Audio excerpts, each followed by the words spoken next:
যখন জান্নাত এবং জাহান্নামের ফয়সালা হয়ে যাবে, আল্লাহ পাক মৃত্যুকে মৌতকে একটা প্রাণীর আকৃতিতে নিয়ে আসবেন এবং জান্নাত জাহান্নামের মাঝখানে জবাই করে দিবেন। কুল্লু নাফসিন যায়িকাতুল মাউত, শুনেছেন না যে প্রত্যেক নফসকে কি করতে হবে? মৃত্যুর স্বাদ গ্রহণ করতে হবে। মৃত্যুকেও মৃত্যুর স্বাদ গ্রহণ করতে হবে। চিন্তা করতে পারেন, মৌত এটাকে আল্লাহ পাক একটা প্রাণীর আকৃতিতে নিয়ে আসবেন জান্নাত জাহান্নামের মাঝখানে। যখন জান্নাতীদের ফয়সালা হয়ে যাবে, জাহান্নামীদেরও ফয়সালা হয়ে যাবে। এবার সেই প্রাণীকে জবাই করে দেওয়া হবে আর বলা হবে আজকের পর জান্নাতীরাও কখনো মরবে না, জাহান্নামীরাও কখনো মরবে না। এই কথা শুনে জান্নাতীদের আনন্দ আরো বেড়ে যাবে, কারণ এই জীবনে আর কোনো মৃত্যু নাই। আর এই কথা শোনার সাথে সাথে জাহান্নামীদের আফসোসও আরো বেড়ে যাবে, হায় যদি মৌত থাকতো হয়তো আযাব নিতে নিতে মরে যেতাম। এখন আর সেই সৌভাগ্যটা হবে না। সুম্মা লা ইয়ামুতু ফিহা ওয়া লা ইয়াহয়া, জাহান্নামে তারা বাঁচবেও না মরবেও না। আল্লাহ পাকের সমীকরণ খুব সহজ। যদি পৃথিবীতে আমরা আল্লাহ এবং তার রাসূলের আনুগত্য করি, ইনশাআল্লাহ তাআলা সেই জান্নাতে ফিরে যাব যেখান থেকে এখানে এসেছি। আমরা কি পৃথিবীর প্রাণী ছিলাম? আমরা কিন্তু পৃথিবীর অধিবাসী ছিলাম না। আজকে দেখেন না পশ্চিমা বিশ্ব কি করে, এলিয়েন খুঁজে বেড়ায় না? কথা বোঝা যায়? পশ্চিমা বিশ্ব কি করে? এলিয়েন খোঁজে না? তারা নিজেরা জানেই না যে আমরা এই পৃথিবীতে এসেছি জান্নাত থেকে। আমরা নিজেরাই তো এই পৃথিবীর বাসিন্দা নই। সুবহানাল্লাহ। আমরা কোথায় ছিলাম?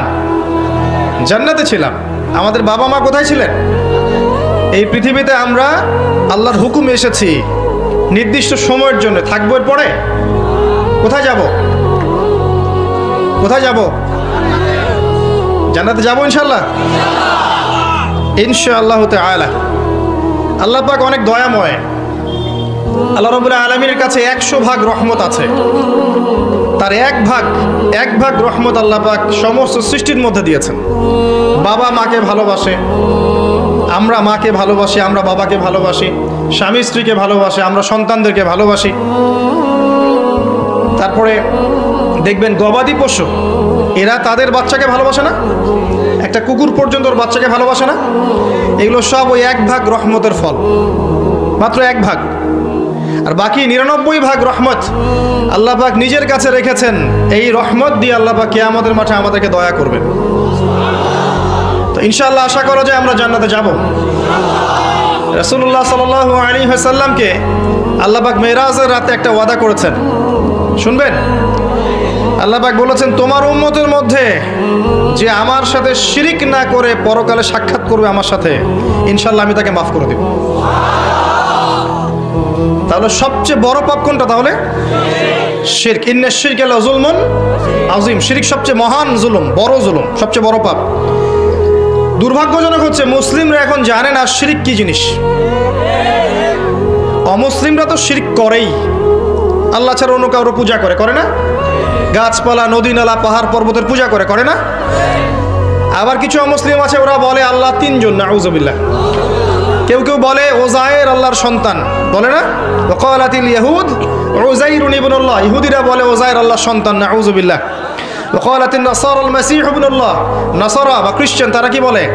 ঈসা ইবনে মারইয়াম আল্লাহর পুত্র, নাউযুবিল্লাহ। এই যে 25শে ডিসেম্বরে যারা মেরি ক্রিসমাস বলেছে, এরাও সাক্ষ্য দিয়েছে যে 25শে ডিসেম্বর আল্লাহ পাক সন্তান জন্ম দিয়েছেন, নাউযুবিল্লাহ। মেরি ক্রিসমাস বলার সাথে সাথেই মুসলিমের লিস্ট থেকে নাম কাটা পড়ে গেছে। মেরি ক্রিসমাস যে বলেছে, বলার সাথে সাথেই মুসলিমের লিস্ট থেকে নাম কাটা পড়ে গেছে।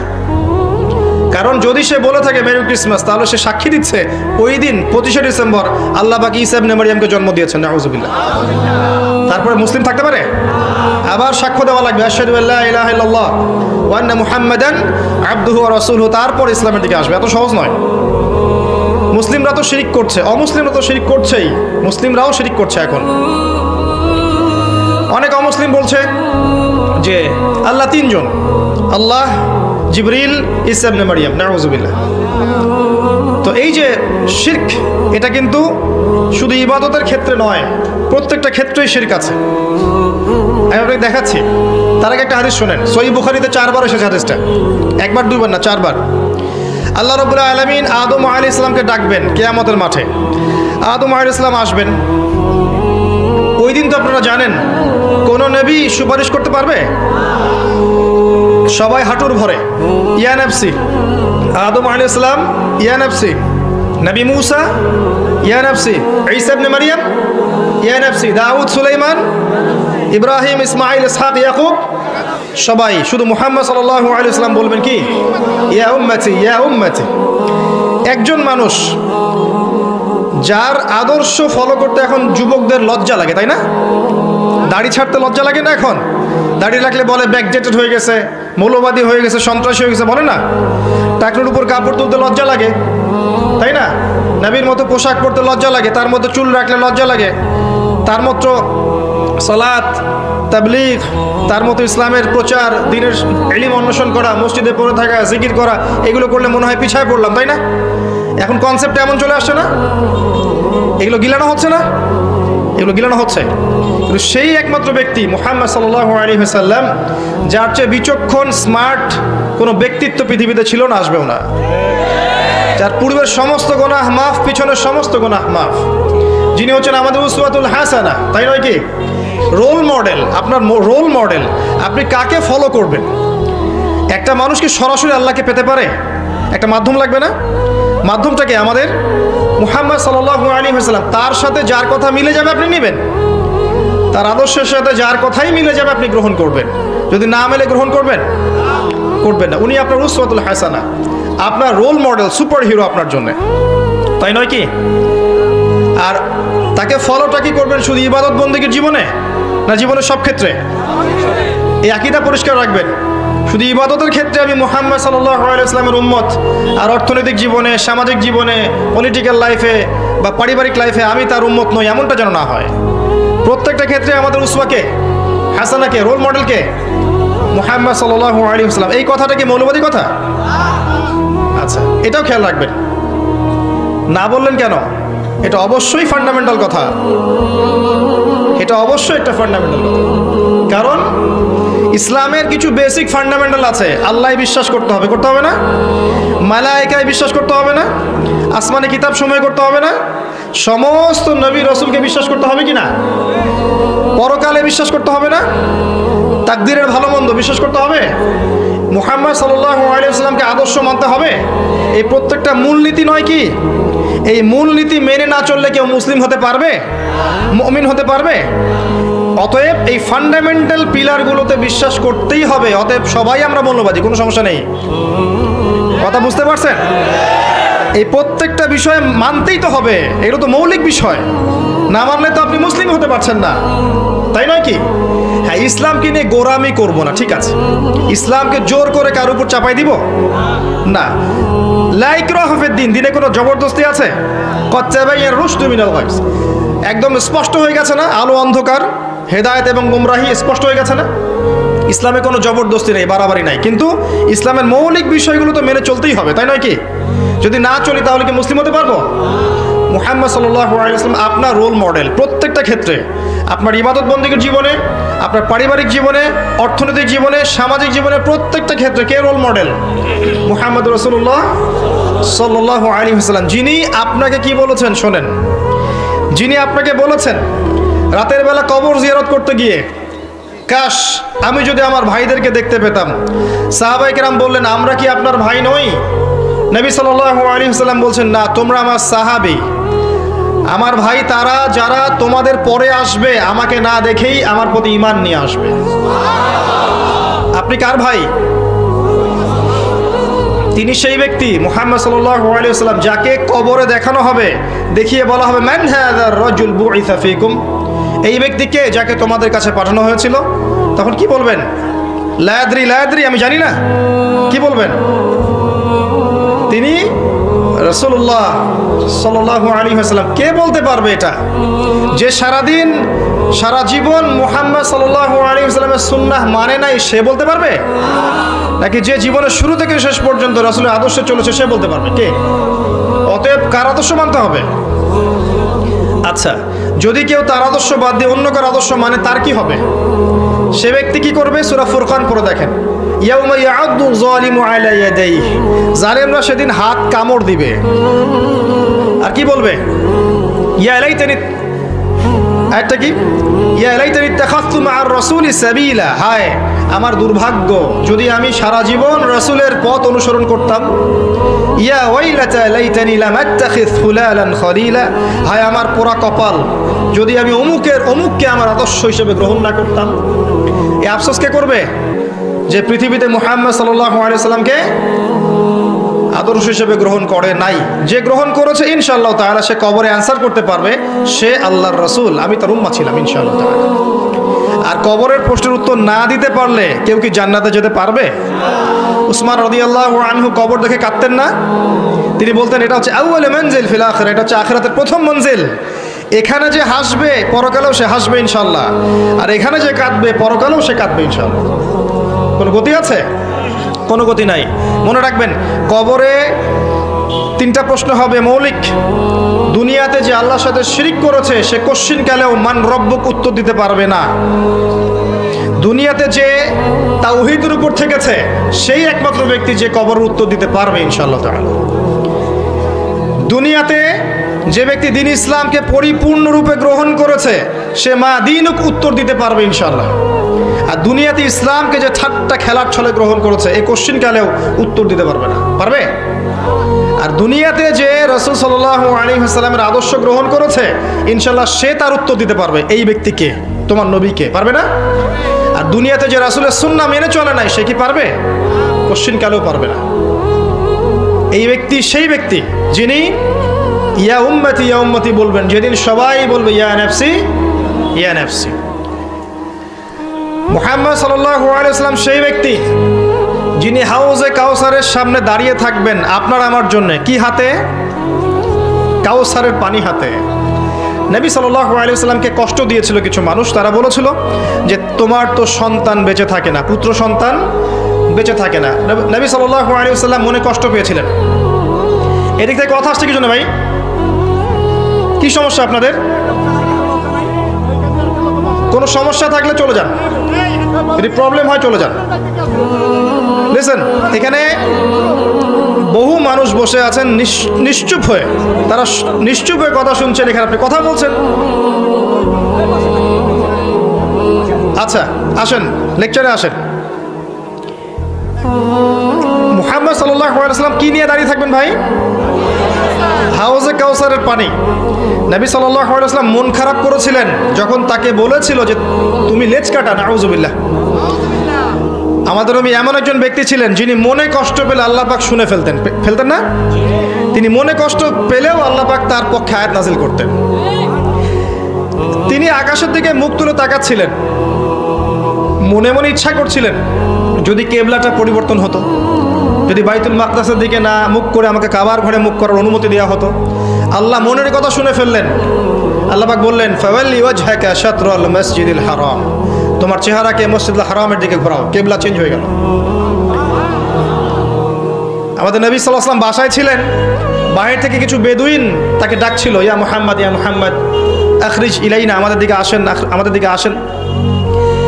একটু জোরে কথা বলছিল। আল্লাহ পাক আয়াত নাজিল করেছে, সূরা হুজুরাত পড়ে দেখবেন। যখন তিনি বাসায় থাকবেন তখন তোমাদের জন্য উচিত ছিল সবর করা, এটাই তোমাদের জন্য কল্যাণকর ছিল। আল্লাহ সহ্য করেন না নবীর মনের কষ্ট, সহ্য করেন। যখন তারা বলল যে তোমার তো সন্তান বাঁচে না, আল্লাহ পাক আয়াত নাজিল করলেন ইন্না আতাইনাকাল কাউসার, হে নবী আপনি কষ্ট পায়েন না, আমি তো আপনাকে কাউসার প্রদান করেছি। কি দিয়েছি? জান্নাতুল ফিরদাউস তো দিবই, মাকামে মাহমুদ পাবেন, কাউসার দিয়েছি আপনাকে। ওরা আপনাকে বলছে আপনার সন্তান বাঁচে না, আপনি মনে কষ্ট নিয়েন না। ফাসাল্লি লিরাব্বিকা ওয়ানহার, বরং আপনি আপনার রবের জন্য সালাত পড়েন এবং স্যাক্রিফাইস করেন, কুরবানি করেন। ইন্না শানিয়াকা হুয়াল আবতার, আপনার শত্রু যারা এরা নির্বংশ হয়ে থাকবে, লেজ কাটা হয়ে থাকবে। কারণ আপনি হকের উপর আছেন। আজকের যুগেও যে বা যারাই হকের উপর থাকবে, যত মানুষ মিলে ওর চারপাশে শত্রুতা করুক না কেন, ধুলার মতো উড়ে যাবে ইনশাআল্লাহ তাআলা। লেজ কেটে পড়ে থাকবে, ইতিহাস থেকে নাম মুছে যাবে, মানুষ ওদেরকে মনে রাখবে না কোশ্চিন কালেও। আর যারা হকের উপর থাকবে না, যারা হকের উপর থাকবে না, বাতিলের উপর থাকবে, ইতিহাস থেকে, আল্লাহ পাকের ইতিহাস থেকে ওদের নাম মুছে যাবে ইনশাআল্লাহ। তো মুহাম্মদ সাল্লাল্লাহু আলাইহি ওয়াসাল্লাম হাউজে কাউসারের সেই পানি নিয়ে আপনার সামনে দাঁড়িয়ে থাকবেন এবং উম্মাহ তার কাছে যাবে। ওই দিন পিপাসা থাকবে না ভাই? কারো ঘাম টাকনু, কারো হাঁটু, কারো কাঁধ, কারো একদম চিবুক, পানির জন্যে, এক ঢোক পানির জন্যে নবী সাল্লাল্লাহু আলাইহি ওয়াসাল্লাম পানি পান করাবেন। কাকে? আপনাকে, আমাকে। মনে রাখবেন, ওই দিন পানি পান করতে করতে করতে করতে হঠাৎ একটা পর্দা পড়ে যাবে। কি হবে? পর্দা পড়ে যাবে। এবার উম্মতে মুহাম্মাদের এক শ্রেণীর মানুষ বলবে, তাদের সংখ্যা কিন্তু কম নয়, অনেক। তারা বলবে, ইয়া রাসূলুল্লাহ, আমরা তো আপনার উম্মত ছিলাম। এবং নবী সাল্লাল্লাহু আলাইহি ওয়াসাল্লাম বলবেন, ইন্নাহুম মিন্নি, তারা তো আমার উম্মত, কি জন্য পর্দা পড়ে গেল? তাকে জানানো হবে, ইন্নাকা লা তাদরি মা আহদাসা বা'দাক, হে নবী, আপনি জানেন না আপনার মৃত্যুর পর এই মানুষগুলো আপনার দিন ইসলামকে পরিবর্তন করেছিল কিভাবে। অর্থাৎ আপনার সুন্নতের মধ্যে এরা বেদাত ঢুকিয়ে ফেলেছিল। মা আহদাসা বা'দাক। তখন নবী সাল্লাল্লাহু আলাইহি ওয়াসাল্লাম বলবেন, সুহকান সুহকান লিমান গায়্যারা বা'দি, দূর হয়ে যাও, দূর হয়ে যাও যারা আমার দিনকে পরিবর্তন করেছে। অতএব সুন্নাহ যেটা দেয়া আছে সেভাবেই পালন করতে হবে। নতুন করে ধর্মের মধ্যে কিছু প্রচার করা যাবে? ঢুকানো যাবে? বের করা যাবে? দিন পরিপূর্ণ নয়। আল্লাহ পাক দিনকে পরিপূর্ণ করেননি। সূরা মাইদা ৩ নম্বর আয়াতে আছে না, আল ইয়াউমা আকমালতু লাকুম দীনাকুম, দিনকে পরিপূর্ণ করেছি, কামেল করেছি। ওয়া আতমামতু আলাইকুম নি'মাতি ওয়া রাদিতু লাকুমুল ইসলাম দীনান, স্পষ্ট কথা আছে। তো মুহাম্মদ সাল্লাল্লাহু আলাইহি ওয়াসাল্লাম সেই ব্যক্তি যিনি ইয়া উম্মতি ইয়া উম্মতি বল। শুধু তাই নয়, আরেকটা কথা বলি, কবিরা গুনাহগার ব্যক্তিদের জন্য জাহান্নামের ফয়সালা হয়ে যাবে এই উম্মতের। কারণ কবিরা গুনাহ যারা তওবা না করে মারা যাবে, এর শাস্তি তো ভোগ করতে হবে, হবে না? আর কবিরা গুনাহ কি কি জানেন তো? কিতাবুল কাবায়ের আছে, বাজারে কিনতে পাওয়া যায়। সেখানে অনেকগুলো কবিরা গুনার লিস্ট করা আছে। একটা একটা করে দেখবেন এবং কোন কোন গুনার সাথে আপনি সম্পৃক্ত আছেন আলাদা আলাদা করে তওবা করবেন। ইনশাআল্লাহ করা যাবে না? তওবা হবে এমনভাবে, আল্লাহ আমি যা করেছি আমাকে মাফ করে দাও, ইনশাআল্লাহ আমি আর ভবিষ্যতে এই পাপে লিপ্ত হব না। এবং যদি অন্য কারোর সাথে হক জড়িত থাকে, কারো টাকা নিয়েছেন দেন নাই, কারো জমি আত্মসাৎ করেছেন, বা কাউকে গালি দিয়েছেন, কাউকে অপবাদ দিয়েছেন, কারোর নামে মিথ্যা অপবাদ ছড়িয়েছেন, কাউকে মিথ্যা প্রতিপন্ন করেছেন ইত্যাদি, কারো হক নষ্ট করেছেন, হাকুল ইবাদ নষ্ট করেছেন, সেক্ষেত্রে ওই ব্যক্তির কাছে ক্ষমা চেয়ে নিতে হবে, তারপরে মাফ হবে ইনশাআল্লাহ। এভাবে তওবা করার পরে আপনি কবিরা গুনাহগুলোর থেকে বেঁচে থাকবেন ইনশাআল্লাহ। যারা কবিরা গুনাহ থেকে বেঁচে থাকবে ইনশাআল্লাহ, আল্লাহ পাক ওদের সগীরা গুনাহগুলো মাফ করে দেবেন ইনশাআল্লাহ। আচ্ছা, কবিরা গুনাহগার ব্যক্তি যারা তওবা না করে মারা গেছে, নবী সাল্লাল্লাহু আলাইহি ওয়াসাল্লাম তাদের জন্য সুপারিশ করবেন। যাদের জাহান্নামের ফয়সালা হয়ে যাবে, নবী সাল্লাল্লাহু আলাইহি ওয়াসাল্লাম সুপারিশ করে তাদেরকে জান্নাতে নিয়ে যাবেন ইনশাআল্লাহ তাআলা। তো এই ব্যক্তির আদর্শ ফলো করতে আমাদের লজ্জা লাগে? দাড়ি ছেড়ে দিতে লজ্জা লাগে? একটু তার মতো পাগড়ি পরলে লজ্জা লাগবে? টাকলুর উপর কাপড় পরলে কি পিছিয়ে পড়বো? ঢিলেঢালা পোশাক পরলে পিছিয়ে পড়বো? তার মতো করে নামাজ পড়লে পিছিয়ে পড়বো? রমজানের রোজা রাখলে পিছিয়ে পড়বো? কোরআন তেলাওয়াত করলে, অর্থ বুঝলে পিছিয়ে পড়বো? হাদিসগুলো চর্চা করলে পিছিয়ে পড়বো? তার দিনের তাবলিগ করলে পিছিয়ে পড়বো? তার দিনকে যদি প্রতিষ্ঠা করতে চাই এবং প্রতিষ্ঠার জন্য জানমাল সময় শ্রম ব্যয় করি, আল্লাহ কি আমাকে পিছিয়ে দিবেন? নাকি মুহাম্মদ সাল্লাল্লাহু আলাইহি ওয়াসাল্লাম আমাদেরকে নিয়ে গর্ব করবেন? কোনটা? এই ভালো কে না বুঝে? এই ভালোটা কে না বুঝে বলেন তো? শুধু দরকার সেই ঈমান। আল্লাহ পাক কি আছেন না মারা গেছেন? আল্লাহ আছেন। মারা যাবেন কখনো? তার নবীর সুন্নাহ আছে না নাই? তার উপর নাজিলকৃত কিতাব আছে না নাই? হাদিসের বইগুলো আছে না নাই? সবই আছে, শুধু আমাদের সেই ঈমানটুকু নাই।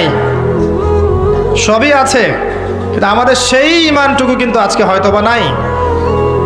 না হলে আমরা আজকে এত পিছিয়ে পড়লাম কিভাবে? একটা সময় ছিল মুসলিমরা সারা বিশ্বকে শাসন করতো না? করতো কি না? আবু বকর সিদ্দিক রাদিয়াল্লাহু আনহুর সময় কারা শাসন করতো বলেন? ইহুদিরা, খ্রিস্টানরা, নাস্তিকরা, মুরতাদরা? কারা করতো? ওমর ইবনুল খাত্তাবের সময় কারা করতো? উসমান রাদিয়াল্লাহু আনহুর সময়, আলী ইবনে আবি তালিব, উমাইয়া খেলাফতে, আব্বাসীয় খেলাফত, এদিকে ফাতেমি খেলাফত, কর্ডোবার ইসলামী খেলাফত, উসমানীয় খেলাফত, এই প্রত্যেকটা খেলাফায় কারা শাসন করেছে? বিগত 100 বছরে কারা করছে বিশ্বকে শাসন? বিগত 100 বছরে কারা করছে? কেন এই পরিবর্তন হলো? আমরা কোথায় গেলাম? আমরা হারিয়ে গেলাম কিভাবে? বিশ্বের প্রতিটি ডিপার্টমেন্ট, পলিটিক্স, ইকোনমিক্স, এডুকেশন, আপনার ওয়ার্ল্ড অ্যাফেয়ার্স, আপনার সংস্কৃতি, আপনার মিডিয়া, প্রযুক্তি, সামরিক বিষয়, অস্ত্রশস্ত্র কারা নিয়ন্ত্রণ করছে? মুসলিমরা। মুসলিমরা করছে। আমরা এই জায়গায় আসলাম কিভাবে বিগত 100 বছরে? এই ইতিহাসটা কখনো পড়া লাগবে না, জানা লাগবে না? এখন যদি বলি যে বিগত 100 বছরে আমরা পিছিয়ে পড়েছি, আমি কি উম্মার অবমাননা করলাম? না, আমি উম্মার সমস্যা তুলে ধরলাম। সমস্যা ফাইন্ড আউট করতে না পারলে সলিউশন পাওয়া যায়? যদি আমি সমস্যা খুঁজে বের করতে না পারি, আমি কি সলিউশন পাবো? পাবো না। এই অবস্থায় এমনি এমনি আসি নাই আমরা। কিভাবে আসছি? প্রথমত কোরআন থেকে সরে গেছে, নবীর সুন্নাহ থেকে সরে গেছে, দুনিয়াকে বেশি প্রাধান্য দিয়েছি পরকালের চাইতে, অর্থনৈতিক জীবনে হালাল হারামের পরোয়া করছি না, পারিবারিক কাঠামো ভেঙে যাচ্ছে, নামাজি ব্যক্তির সংখ্যা কমেছে। নামাজি ব্যক্তির সংখ্যা কিন্তু দেখবেন আমাদের 90% মুসলিম বলেন ঠিকই, খেয়াল করে দেখবেন মসজিদে কিন্তু ফজরের নামাজে 90% নাই, আছে না?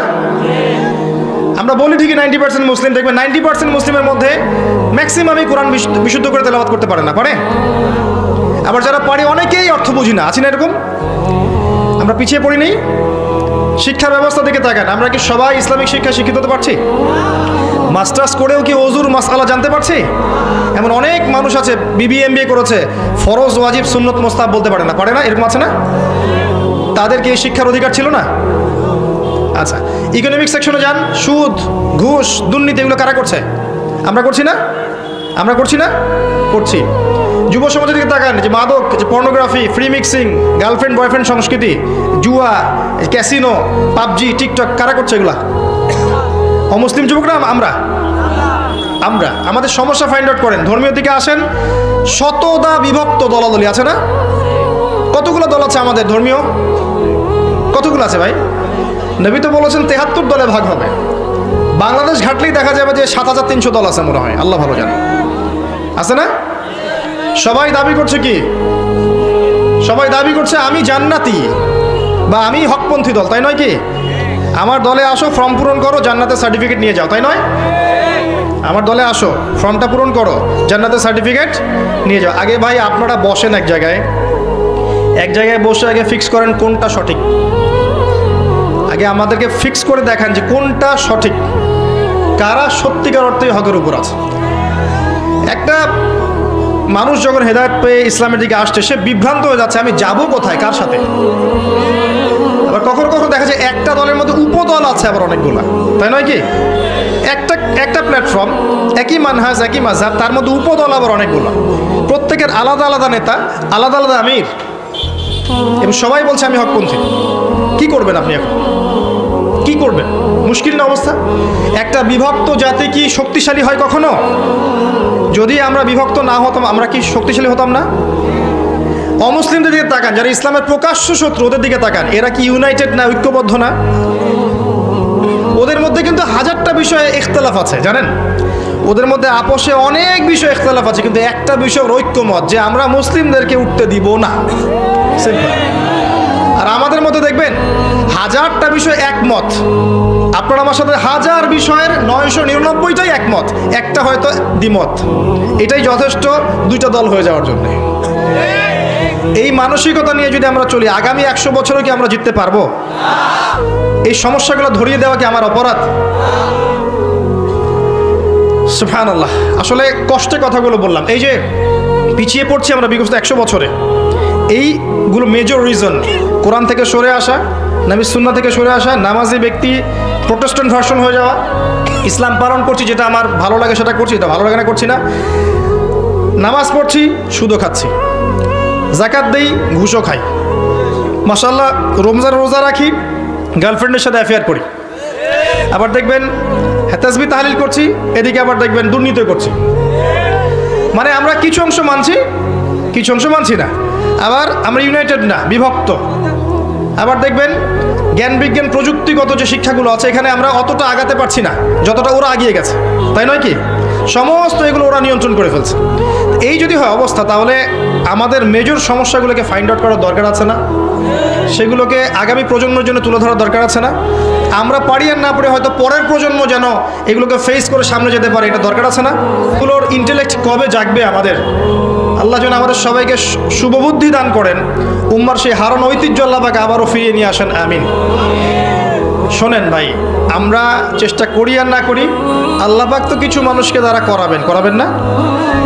আল্লাহ রাসূল সাল্লাল্লাহু আলাইহি ওয়াসাল্লাম কি বলেন নাই জেরুজালেম থেকে খিলাফা আসছে, ঈসা ইবনে মারইয়াম আসবেন, আল মাহদি আসবেন, ওই মাসিহুদ দাজ্জালকে হত্যা করা হবে, 40 বছর বিশ্বে খেলাফা থাকবে, এরপর মানুষ আবার খারাপ হওয়া শুরু করবে, তাদের সামনে কিয়ামত হবে? এগুলো কি হাদিসে নেই? তার মানে এটা আসবে হয় 100, 200, 300, 400, 500 বছর পর হলেও আসবে। এই মাঝখানের পথটা কিভাবে পাড়ি দিবেন এখন? এভাবে কি হেলায় খেলায় দিন পার করবো, নাকি আসলে সমস্যাগুলো ফাইন্ড আউট করে সমাধানের চেষ্টা করতে হবে? কোনটা? আপনারা চিন্তা করেন। যতটুকু বুঝি শেয়ার করলাম। আমি তো উম্মার কান্ডারি নই, আমি কি উম্মার নেতা না, আমি কোনো দলের আমির। আমাকে কোনো দেখেছেন কোনো ধর্মীয় দলের ফর্ম পূরণ করতে, না কোনো পলিটিক্যাল দলের আমি গীত গেয়ে বেড়াই? এটা করি? হ্যাঁ, একটা কাজ করি, প্রত্যেকটা দলের যে ভালো জিনিসগুলো আছে আমি সেটা খোলা মনে নেওয়ার মানসিকতা রাখি, কোনো সমস্যা নেই, সে যেই হোক না কেন। প্রত্যেকটা মুসলিমদের কমিউনিটির মধ্যে যার মধ্যেই যে ভালোটুকু আছে, ভালোটা আমি যাচাই করবো কোরআন সুন্নাহ দিয়ে। কোরআন সুন্নাহর মধ্যে যেটা মিলবে ভালো, আলহামদুলিল্লাহ, ওইটুকু নিতে আমার কোনো আপত্তি নাই। কিন্তু যেগুলো নেগেটিভ বিষয় সেগুলোকে উম্মার ঐক্যের খাতিরে এখন এড়িয়ে যাওয়া লাগবে না? ওই বিষয়গুলো কিনে পড়ে থাকি, আমরা কি ওদের সাথে ফাইট করতে পারবো? যদি ছোট ছোট বিষয়গুলো কিনে একতলাফে পড়ে থাকি, আমরা কি ওদের সাথে আদৌ ফাইট করতে পারবো? তার সময়টা নষ্ট হবে। এই সময়টুকুর মধ্যে দেখবেন ওরা আরও এগিয়ে যাবে, আরও শক্তিশালী হবে। এইটুকু বোঝার জন্য কি আপনার পিএইচডি করার দরকার আছে? এইটুকু বোঝার জন্য কমন সেন্স যথেষ্ট না? আল্লাহ পাক আমাদেরকে কমন সেন্স দান করুন, উম্মার ঐক্য দান করুন, আমাদের মধ্যে আল্লাহ পাক তাওহীদ দান করুন, সুন্নাহ দান করুন, ওলামায়ে কেরামের ঐক্য দান করুন। আল্লাহ পাক আমাদের যুব সমাজকে কবুল করুন, আমাদের পরবর্তী প্রজন্মকে কবুল করুন। আল্লাহ পাক যেন আমাদেরকে এই বিশ্বকে চ্যালেঞ্জ করার মতো জ্ঞানী হওয়ার তৌফিক দান করেন। কোরআন সুন্নাহকে হাতে নিয়ে ওয়ার্ল্ডকে ডিল করার মতো যোগ্যতা আল্লাহ পাক দান করেন। আল্লাহুম্মা আমিন। আসেন মূল জায়গায় আসি। নবী সাল্লাল্লাহু আলাইহি ওয়াসাল্লামের আদর্শ মেনে চললে এগুলো ডিল করা কোনো বিষয় ছিল না। আমরা তার আদর্শ থেকে অনেকটা সরে এসেছি, কিন্তু তিনি সেই ব্যক্তি যিনি আপনার জন্য সুপারিশ করবেন, হাউজে কাউসারে পানি পান করাবেন। আপনাকে তার আদর্শ মানতে আল্লাহ পাক আদেশ করেছেন। যে হাদিসটা থেকে এদিকে এসেছি ওই জায়গায় আসেন। নবী সাল্লাল্লাহু আলাইহি ওয়াসাল্লাম এটা করবেন কিয়ামতের মাঠে, কিন্তু আদম আলাইহিস সালামকে আল্লাহ পাক ডাকবেন, ডেকে বলবেন, শোনেন, তোমার সন্তানদের মধ্য থেকে জাহান্নামীদেরকে আলাদা করে দাও। কাদেরকে?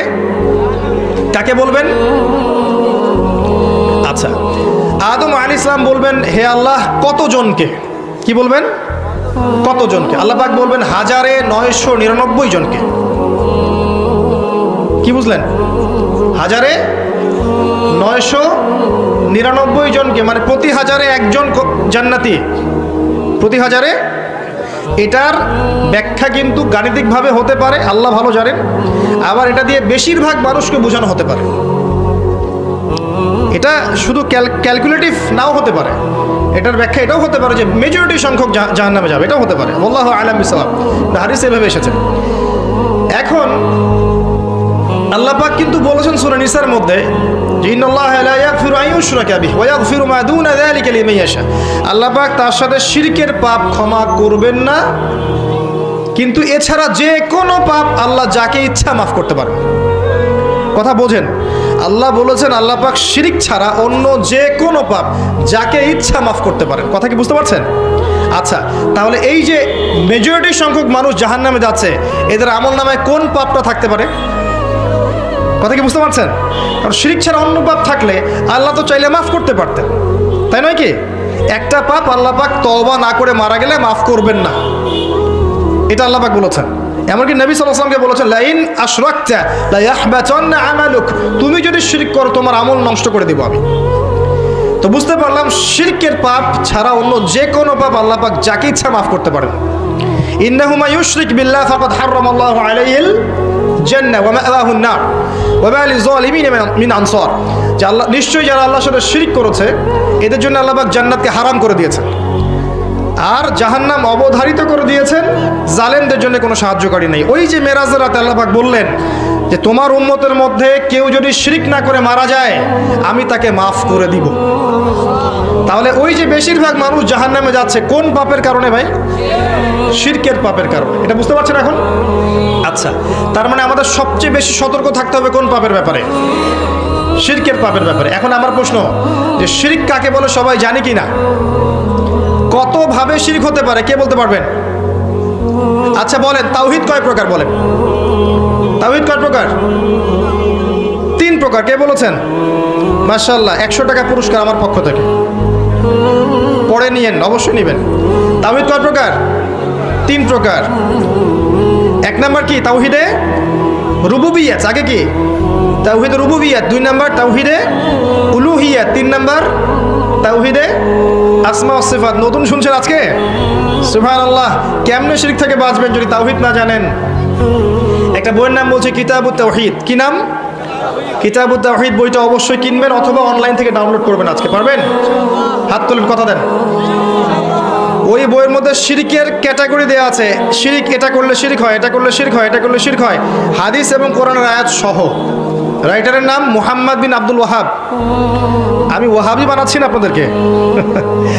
ওনার একটা বই আছে কিতাবুত তাওহীদ, এবং এই বইটা অনেক পাবলিকেশনসই কিন্তু প্রচার করেছে, মানে প্রকাশ করেছে। বাংলা বাজারে যান, পাবেন। যেটা আপনার কাছে ভালো মনে হয় কেনেন। ওখানে শিরকের অনেকগুলো ক্যাটাগরিজ আছে। এটা এটা এটা এটা করলে শিরক হয়। এই শিরকগুলো জানবেন, আল্লাহর ওয়াস্তে নিজে এবং পরিবারকে বাঁচাবেন। সমাজ রাষ্ট্র পরে, আগে নিজে এবং নিজের পরিবার। সমাজ রাষ্ট্র পরে, এটা পরে, আগে নিজের পরিবার। পারবেন না ইনশাআল্লাহ তাআলা। এবার আসেন, আমি খুব শর্ট করে বলছি। একমাত্র আল্লাহ রব্বুল আলামিনকেই সৃষ্টিকর্তা, পালনকর্তা, রিজিক দাতা, সন্তান দাতা, ভালো মন্দের মালিক, বিধান দাতা, ইবাদত পাওয়ার মালিক, সেজদা পাওয়ার মালিক, দোয়া পাওয়ার মালিক, কুরবানি পাওয়ার মালিক, নজর মানত পাওয়ার মালিক, সমস্ত রকম ইবাদত, ভয়, ভালোবাসা পাওয়ার মালিককে কে বলে? আল্লাহ। এইটা বিশ্বাস করার নাম হচ্ছে কি? তাওহীদ। এটার নাম কি? একত্ববাদ। সব কিছু কোত্থেকে হয়? সব কোত্থেকে হয়? নাকি অন্য কোথাও থেকে হয়? না সব কিছু জাতিসংঘ থেকে হয়? সব কিছু জাতিসংঘ থেকে হয়? কোত্থেকে হয়? এখন বিশ্বের সব কিছু ওখান থেকে হয়, সব ওখান থেকে হয়। আল্লাহ থেকে সব কিছু হয়। এই কনসেপ্টের নাম কি? তাওহীদ, একত্ববাদ। এখন কেউ যদি বিশ্বাস করে যে আল্লাহ বলতে কেউ নাই, শিরক হবে। কেউ যদি বিশ্বাস করে আল্লাহ আছেন, আরো ইলাহ আছে, কি হবে? শিরক হবে। কেউ যদি মনে করে আল্লাহ পরকালে পার করাতে পারেন, অমুকও আমাকে, অমুক মৃত মানুষও পার করাতে পারে, কি হবে? আল্লাহ ছাড়া অন্য কারোর জন্য কেউ যদি সেজদা করে, কি হবে? আল্লাহ ছাড়া অন্য কারোর জন্য নজর মানত করলে কি হয়? আল্লাহ ছাড়া অন্য কারোর জন্য কুরবানি করলে কি হবে? আল্লাহ ছাড়া অন্য কারো নামে কসম করলে কি হবে? তাকদীর, ভাগ্যকে অস্বীকার করলে কি হবে? আল্লাহর হালালকে হারাম করলে কি হবে? আল্লাহর হারামকে হালাল করলে, এই সমস্ত কাজ আল্লাহ ছাড়া কেউ সন্তান দিতে পারে বিশ্বাস করলে কি হবে? শিরক হবে। প্রচুর কাজ আছে, এগুলো করলে কি হয়ে যায়? শিরক হয়ে যায়। মনে করেন কেউ নিজের নাম রেখেছে শাহিন শাহ। কি নাম রেখেছে? নামের মানে হচ্ছে রাজাধিরাজ। শাহিন শাহ মানে কি? কারো নাম আছে এখানে শাহিন শাহ? আছে নাকি? রাজাধিরাজ শাহিন শাহ মানে কি? এই নাম শিরক। এই নাম কি? শিরক। নামেও ব্যাপার আছে। নাম রাখতে হবে এমন যেটা তাওহীদপূর্ণ নাম। আব্দুল্লাহ, আল্লাহর বান্দা। নামের মধ্যে বিনয় আছে না? তাওহীদ আছে না? আব্দুর রহমান, আর রহমানের বান্দা, নামের মধ্যে তাওহীদ আছে না? বুঝবেন, ভালো করে বুঝবেন। তো এই যে অনেক বিষয় আছে, আমি একটু সহজ করে দেই। 3 ভাবে শিরক করে মানুষ সাধারণত। একটা হচ্ছে আপনার আকীদায় শিরক হয়, বিশ্বাসে শিরক। কেউ বিশ্বাস করে, মানে কারো বিশ্বাস যে আল্লাহ ছাড়া অন্য কেউ কল্যাণ দিতে পারে, বা আল্লাহ ছাড়া অন্য কেউ অকল্যাণ করতে পারে, বা শুভর মালিক হয়তো আল্লাহ, অশুভের মালিক মনে হয় শয়তান। অথবা কেউ যদি মনে করে ফেরেশতাদের নিজস্ব ক্ষমতা আছে, আল্লাহর ক্ষমতা ছাড়াই ওরা আমার উপকার করতে পারবে। কেউ যদি জিন জাতির আশ্রয় নেয় যে জিনরা আমার উপকার করতে পারবে।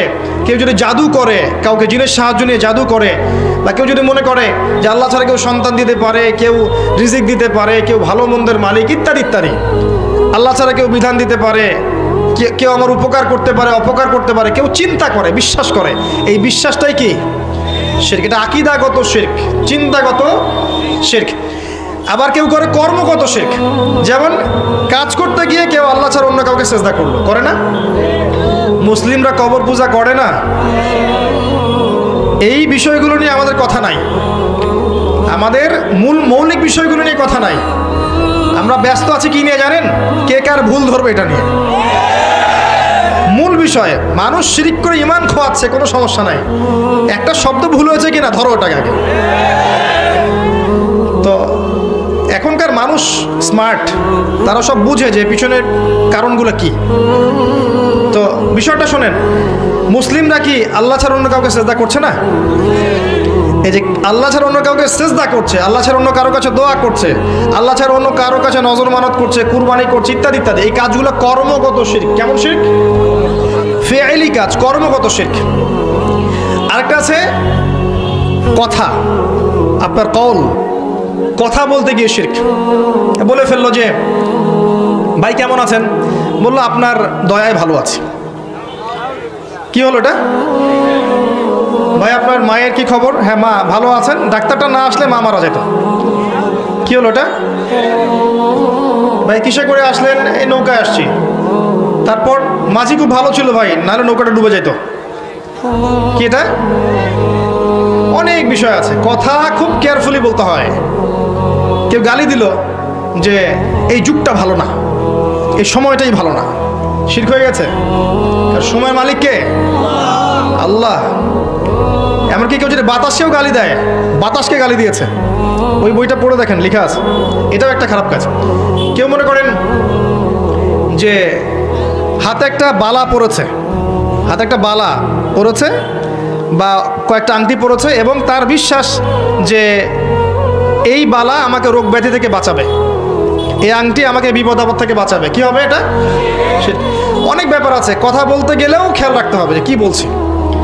ওই যে খেয়াল করে দেখবেন, শোনেন, খেয়াল করে দেখবেন যে মিউজিক শোনেন না আপনারা? শোনেন তো নাকি? অনেকেই শোনে। মিউজিকের গানের লিরিক্সগুলোকে দেখবেন, গানের লিরিক্স বোঝেন?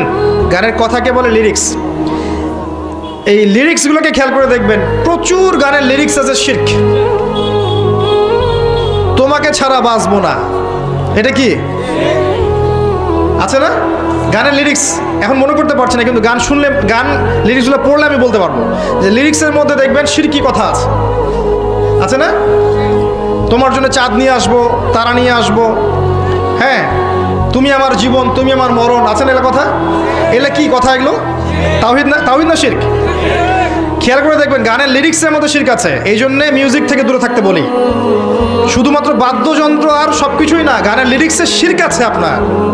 এমন কথা আপনি মুখ দিয়ে বলছেন যেগুলো শিরকি কথা। যখন মানুষ শিরিক করছে, আমল নামা নষ্ট হয়ে যাচ্ছে। আর বাদ্যযন্ত্র, আপনার অন্য অন্য বিষয় তো আরও আছেই, এগুলো তো পরের ইস্যু। গানের কথায় শিরক আছে। অনেক সময় দেখা যায় ইসলামিক সং, নাশিদ, এর মধ্যেও শিরকি কথা ঢুকিয়ে দেওয়া হয়েছে। খুব খেয়াল করে চলতে হবে আর কি। তো এই তিনভাবে শিরক হতে পারে। একভাবে কি চিন্তায়, বিশ্বাসে, আরেকভাবে কর্মগত, একটা কি কথায়। খেয়াল রাখবেন যে কথা, কর্ম এবং চিন্তা, এই তিনটা ক্ষেত্রে যেন শিরক না হয়। এবার হচ্ছে সেই সুসংবাদ। নবী সাল্লাল্লাহু আলাইহি ওয়াসাল্লাম একটা হাদিসে কুদসিতে বলেছেন যে আল্লাহ পাক কিয়ামতের মাঠে কি করবেন শোনেন। আল্লাহ রাব্বুল আলামিন বলছেন, হে আদম সন্তান, হে আদম সন্তান, তুমি যদি কিয়ামতের মাঠে আমার সামনে এই আসমান জমিন সমান গুনাহ নিয়ে উপস্থিত হও, কিন্তু তোমার আমলনামায় শিরক না থাকে, তাহলে আমি আল্লাহ তোমার সামনে আসমান জমিনের সমান দয়া বা রহমত নিয়ে হাজির হব। মানে সেই ব্যক্তি কোথায় যাবে? জান্নাতে চলে যাবে ইনশাআল্লাহ আজ্জা ওয়া জাল। একটা পাপ থেকে যদি দূরে থাকতে পারেন, আজকের মাহফিল সফল। যদি আজকের মাহফিলে একটা লেসন নিয়ে যান যে ভাই যা করেছি যত পাপ তওবা করে নিব, আগামী দিনে যে পাপই হোক না কেন শিরিক কুফরের পাপ যেন না হয়। খুব ডেঞ্জারাস শিরিক আর কুফর। কুফর নিয়ে বলার সময় পাবো না আজকে, শুধু এতটুকু বলছি, আল্লাহ পাকের বিধিবিধানগুলোকে অস্বীকার করা। আল্লাহ পাক বিধান দিয়েছেন সালাত পড়া। কেউ যদি মনে করে অলসতা করে নামাজ পড়ছে না, এটা এক ধরনের মাসআলা। আর কেউ নামাজকে অস্বীকার করছে যে নামাজ পড়া লাগে না, ওইটা পাপী মানুষদের কাজ। আমি তো পাপ করি না, আমার নামাজের দরকার নেই, আছে না? বলে না আমার ইমান অনেক তাজা আছে, তোমাদের ইমান দুর্বল, তোমরা নামাজ পড়ো। তাই না? অস্বীকার করলেই কুফর, অস্বীকার করলেই কি কুফর। আল্লাহ পাক যাকাত দিয়েছেন, কেউ যদি বলে যাকাত আমি মানি না, সাথে সাথে কি হবে? কুফর, এটা কুফরি। আল্লাহর যে বিধানগুলো আছে এগুলোকে যদি কেউ অস্বীকার করে, কুফরি। মানে না এক বিষয়, যে আমি আমল করতে পারছি না, আমি বিশ্বাস করি যে হ্যাঁ এটা আল্লাহর বিধান, আল্লাহ এটা করতে বলেছেন, এটা করতে নিষেধ করেছেন, আমি বিশ্বাস করি, কিন্তু আমি কাজ করতে গিয়ে পারছি না, এটা বিষয় আলাদা। এটার বিষয় কি আলাদা। এই ব্যক্তির তওবার দরজা খোলা আছে, এবং সেই ব্যক্তিকে আপনি ফাসেক জালেম বলতে পারেন। যে ব্যক্তি সরাসরি অস্বীকার করছে, না নামাজ না পড়লেও চলে, নামাজ ফরজ আমি বিশ্বাস করি না, যাকাত ফরজ বিশ্বাস করি না, হ্যাঁ সুদ ওজা ব্যবসাও তাই একই বিষয়, ইসলামের মৌলিক বিষয় নিয়ে কটাক্ষ করে, আরে পর্দা ওই যুগে চলতে ওই যুগে চলে না, ঠিক আছে, ইসলামের বিধানগুলো ওই যুগে চলতে ওই যুগে চলে না, এই যে কুফর অস্বীকার, এটা কি কুফরের মধ্যে পড়বে। শিরক আর কুফর থেকে দূরে থাকতে পারলে ইনশাআল্লাহ জান্নাতে চলে যাবেন। আরেকটা ডেঞ্জারাস কথা বলি, শোনেন, এটা বলি। আমাদের মধ্যে একটা ট্রেন্ড দেখা যায়, শোনেন, আমাদের মধ্যে একটা ট্রেন্ড দেখা যায় যে আমরা অন্য কারো দোষ দেখলেই তাকে কাফের ফতোয়া দেই, তাই না? এবং এটা খুব সহজ হয়ে গেছে আমাদের কাছে। একটা ফল্ট পেলো, হ্যাঁ এই ব্যক্তির মধ্যে এটা আছে, অতএব এটাকে তাবিল করে ঘুরিয়ে ফিরিয়ে অতএব সে কাফের। মনে রাখবেন, যাকে কাফের ফতোয়া দিচ্ছেন সে যদি আল্লাহর কাছে কাফের না হয়, কিয়ামতের মাঠে আপনি কাফের হয়ে উঠবেন ইনশাআল্লাহ তাআলা। আপনি যদি কাউকে কুফরি ফতোয়া দেন, সে যদি তার যোগ্য না হয় আল্লাহর দৃষ্টিতে, তাহলে ওই কুফরি ফতোয়া আপনার উপর গিয়ে বর্তাবে ইনশাআল্লাহ আযজা ওয়া জাল। খুব সতর্ক সাবধান, কাউরে ভুলেও কাফের বলতে যায় না এভাবে। মুসলিমদেরকে অ্যাটলিস্ট, মুসলিমদেরকে কোনো পাপের কারণে, কোনো ভুলের কারণে কাফের বলতে যায় না। এটা ডেঞ্জারাস জায়গা, এটা ডেঞ্জারাস জায়গা। এখান থেকে বেঁচে থাকলে আপনি সেফ থাকবেন। সে যদি কোনো কাজ করে যেটা কুফরি, সেটা বলতে হবে তার এই কাজটা কুফরি হতে পারে। কথা বুঝতে পারছেন? বিষয়টা খুব ডেঞ্জারাস। অতএব নিজে আল্লাহর আসনে গিয়ে জাজ করতে যাবেন না, নিজে আল্লাহর আসনে গিয়ে মানুষকে জাজ করতে যাবেন না। বলা যায় না কি আমাদের মাঠে সেই ব্যক্তি পুলসিরাত পার হয়ে যেতে পারে, আপনার ডেরা আটকে যেতে পারে, আল্লাহ ভালো জানে। তো এই শিরক আর কুফরের পাপ থেকে যদি বেঁচে থাকতে পারেন, আজকের মাহফিল সফল। পারা যাবে ইনশাআল্লাহ। সুসংবাদ, নবী সাল্লাল্লাহু আলাইহি ওয়াসাল্লাম সুসংবাদ কি দিয়েছেন? যে এই উম্মতের যে ব্যক্তি শিরক না করে আল্লাহর সাথে সাক্ষাৎ করবে ইনশাআল্লাহ তাআলা, আল্লাহ পাক তাকে জান্নাতে প্রবেশ করাবেন ইনশাআল্লাহ। যে ব্যক্তি লা ইলাহা ইল্লাল্লাহ এর উপরে থাকবে, দাখালাল জান্নাহ, সে জান্নাতে প্রবেশ করবে ইনশাআল্লাহ। তো আল্লাহ রাব্বুল আলামিন আমাদের সবাইকে যেন শিরকের পাপ থেকে হেফাজত করেন, আমিন। কোন কোন পাপগুলো শিরক, এগুলো জানার তৌফিক দান করেন, আমিন। এবং কোন কোন কাজগুলো কুফর, এগুলো বোঝার তৌফিক দান করেন। শিরক, কুফর, হারাম থেকে আল্লাহ পাক আমাদের সবাইকে হেফাজত করুন, আল্লাহুম্মা আমিন। যখন আমরা তাওহীদের উপর থাকবো, সুন্নতের উপর থাকবো এবং আল্লাহর বিধানের উপর থাকবো, ইনশাআল্লাহ দেখবেন এই জাতি যে সূর্য বীর্য নিয়ে পৃথিবীতে বিচরণ করেছে, আগামী দিনগুলোতে ইনশাআল্লাহ সেই হারানো ঐতিহ্য আবার ফিরে আসবে ইনশাআল্লাহ তাআলা। আপনার বর্তমান ক্ষেত্রে অনেক শিরক আছে, এইগুলো তো বললাম। এখন আপনার এডুকেশনেও কিছু শিরক পাবেন, আপনার ইকোনমিক্সে কিছু শিরক পাবেন, আপনার সোশ্যাল কাজকর্মে কিছু শিরক পাবেন। দুই একটা কথা বলে শেষ করছি, শোনেন।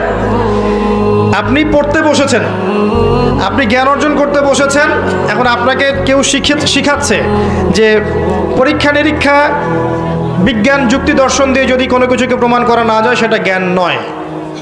এই জায়গাটা কঠিন হবে, একটু বোঝেন। পরীক্ষা নিরীক্ষা, যুক্তি, বিজ্ঞান, দর্শন দিয়ে কোনো কিছুকে প্রমাণ না করা গেলে সেটা জ্ঞান নয়, এবং আপনি সেটা গিলছেন।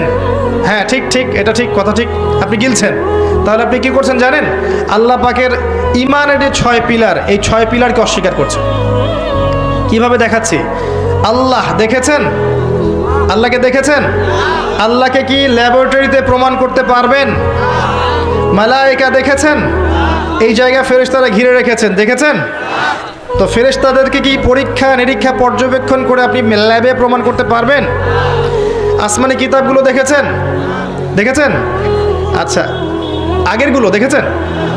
অনেক মুসলিম তো কোরআনও দেখে নাই, আছে না? নবী রসুলগণ দেখেছেন? দেখেন নাই। পরকাল, এই যে কবরের আযাব দেখেছেন? জান্নাত জাহান্নাম, মিজান, পুলসিরাত, আমলনামা, কিয়ামতের মাঠ, আল্লাহ পাকের নূর, রূহ, আত্মা দেখেছেন? কিছু দেখেন নাই। এগুলোকে কি ল্যাবে প্রমাণ করতে পারবেন?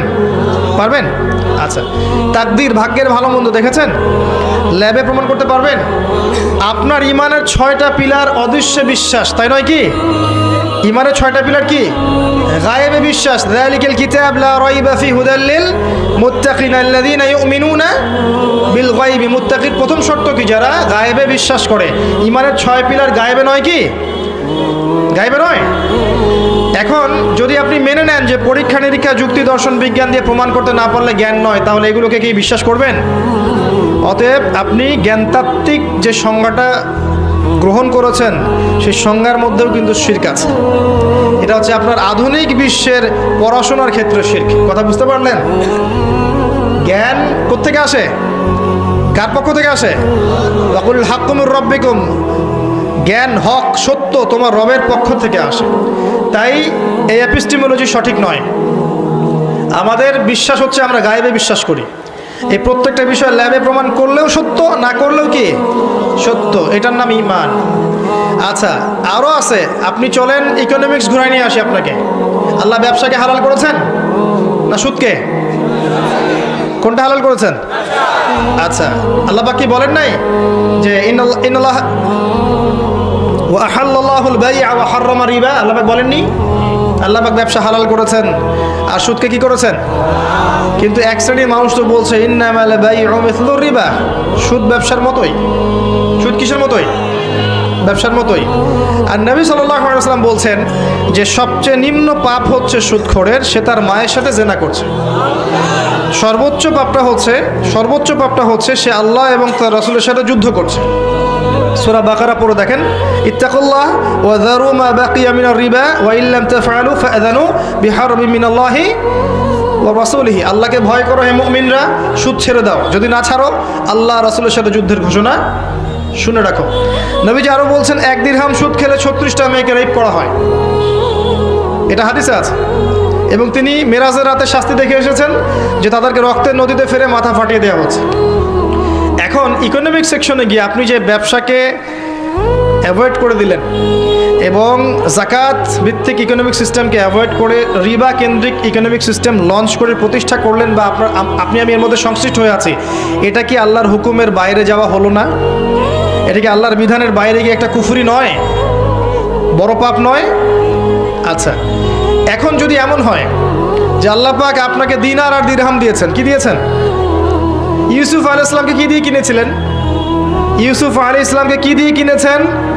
দারাহিম, দিরহাম দিয়ে। সূরা আলে ইমরানের মধ্যে দিনারের কথা আছে। যুগ যুগ ধরে এগুলো মানুষ ব্যবহার করেছে। এর একটা সভ্যতা আসলো, পৃথিবীতে এসে বললো এসব ব্যান্ড, এসব আর চলবে না, এখন সব চলবে কাগজ, ইলেকট্রনিক। আল্লাহর হালাল করা কোনো কিছুকে কেউ যদি হারাম করে, কি হয়? এটা শিরক আর কুফর হয় না? ইকোনমিক সেকশনে শিরক, ইকোনমিক সেকশনে শিরক। আর অনেক বিষয় আছে।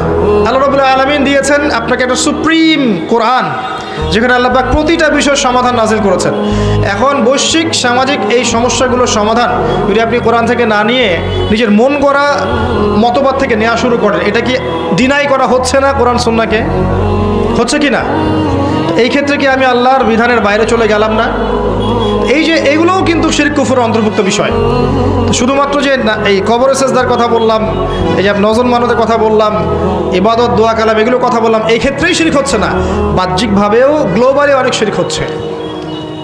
আল্লাহ রাব্বুল আলামিন আমাদেরকে বোঝার তৌফিক দান করুন, তাওহীদের উপর থাকার তৌফিক দান করুন, শিরক থেকে আল্লাহ পাক বাঁচিয়ে রাখুন, আল্লাহুম্মা আমিন।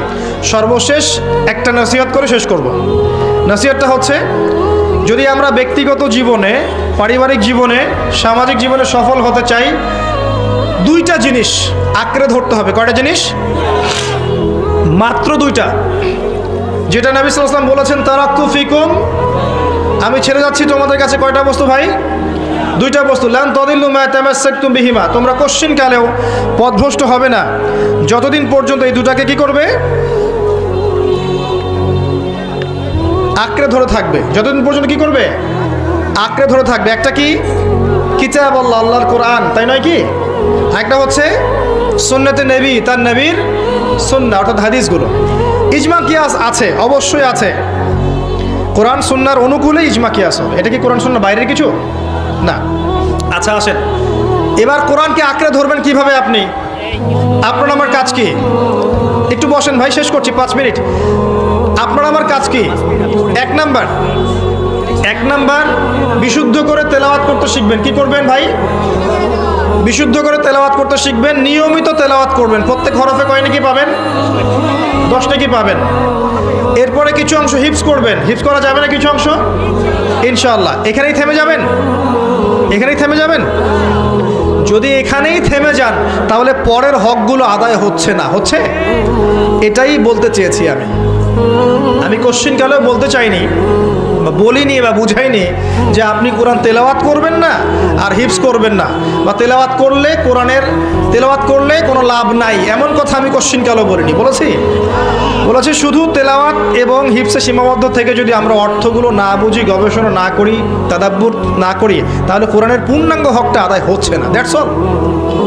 এখন আপনি তেলাওয়াত করছি আমরা আলহামদুলিল্লাহ, হিফজ করবো আলহামদুলিল্লাহ, এরপরে আরবিক শিখবো না? আরবি শিখে আলেম ওলামার কাছে যাব না? এবং সেখানে গিয়ে আমরা কোরআনের অর্থ বোঝার চেষ্টা করব না? অর্থগুলো বুঝে আমরা এই অর্থগুলো দিয়ে কোরআন থেকে হেদায়েত নিয়ে সমাজে, পরিবারে, বিশ্বে অ্যাপ্লাই করব না? আল্লাহ পাক কোরআন শুধুমাত্র আমাদেরকে শুধু কি রিডিং পড়ার জন্য কোরআন নাজিল করেছেন, নাকি কোরআন দিয়ে আমরা যেন সব সমস্যার সমাধান বের করতে পারি এই জন্য নাজিল করেছেন? আল্লাহ পাক কোরআনে কি বলেছেন? যে ওয়ালাকাদ সাররাফনা ফি হাযাল কুরআন লিন-নাস মিন কুল্লি মাসাল, আমি এই কোরআনে মানব জাতির জন্য প্রত্যেকটা বিষয়ের সমাধান নাজিল করেছি। তো আমি যদি না বুঝি কিভাবে সমাধান পাবো?